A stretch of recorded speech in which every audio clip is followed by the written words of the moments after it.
আসসালামু আলাইকুম everyone. So finally বাংলাদেশে অ্যাভেলেবেল হয়ে গেছে হেইলোর RS5।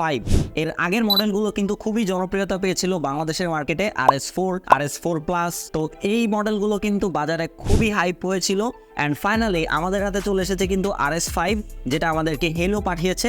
অ্যান্ড আজকে আমরা মোটামুটি এটার ফার্স্ট ইমপ্রেশন এবং আনবক্সিং আপনাদের সাথে শেয়ার করব অ্যান্ড আমরা কিন্তু কয়েকদিন ব্যবহার করে এটার একটা ফুল ডিটেলস রিভিউ আপনাদের মাঝে নিয়ে আসবো। প্রাইস রেঞ্জের কথা বললে আপনারা মোশন ভিউতে এটা অ্যারাউন্ড 5,000 টাকায় পেয়ে যাবেন 12 মাসের ওয়ারেন্টি সহ, এবং হচ্ছে আদার্স আনঅফিসিয়ালভাবে নিলে সেখানে আপনারা হয়তো আরও 200-500 টাকা কমের মধ্যে পেয়ে যাবেন।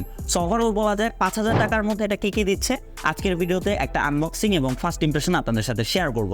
সো বেশি কথা না বলে চলুন আজকের ভিডিও শুরু করা যায়। সো প্রথমে আমরা আনবক্সিং দিয়ে শুরু করব। তো আনবক্সিং করতে করতে আপনাদের কিছু এর ফাংশন বা এর যে স্পেসিফিকেশন সেটা বলে দিই, যেটা অলরেডি বক্সেই দেওয়া রয়েছে। যেমন হচ্ছে এটাতে আপনারা হচ্ছে 2.1 ইঞ্চির একটা AMOLED স্ক্রিন পেয়ে যাচ্ছেন, AMOLED ডিসপ্লে পেয়ে যাচ্ছেন, যেটা হচ্ছে 410x52 DPI।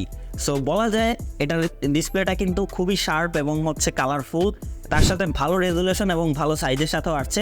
এর আগের ব্র্যান্ড যে স্মার্টওয়াচগুলো থাকতো সেগুলোতে নর্মালি কিন্তু এত বড় ডিসপ্লে আসতো না, অ্যারাউন্ড হচ্ছে 1.9, 1.94 এরকম সামথিং কিন্তু ডিসপ্লে পাওয়া যেত।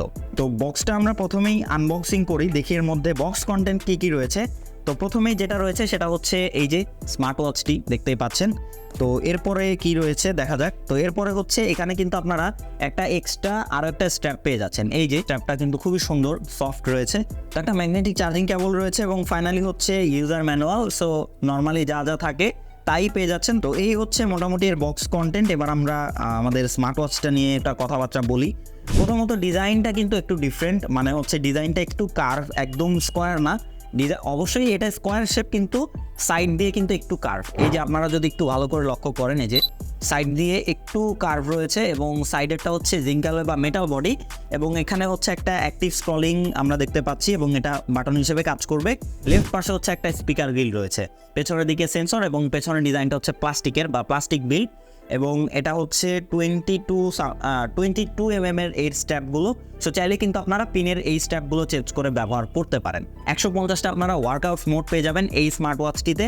তার সাথে এটাতে ব্লুটুথ কলিং, মেসেজ নোটিফিকেশনের অপশন তো পাবেনই, এছাড়াও ভয়েস অ্যাসিস্ট্যান্ট রয়েছে। 300 mAh এর ব্যাটারি ব্যবহার করা হয়েছে, যা আপনাকে অ্যারাউন্ড 9 থেকে 20 দিনের ব্যাটারি লাইফ দিবে, এটা আপনার ইউজারের উপরে ডিপেন্ড করে। তার সাথে এটাতে কিন্তু IP68 এর ওয়াটারপ্রুফ রেটিং রয়েছে।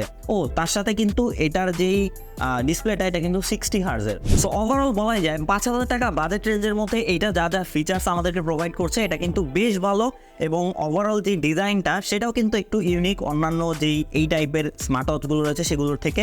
তার সাথে সাথে ডিসপ্লের সাইজটাও অনেক বড়।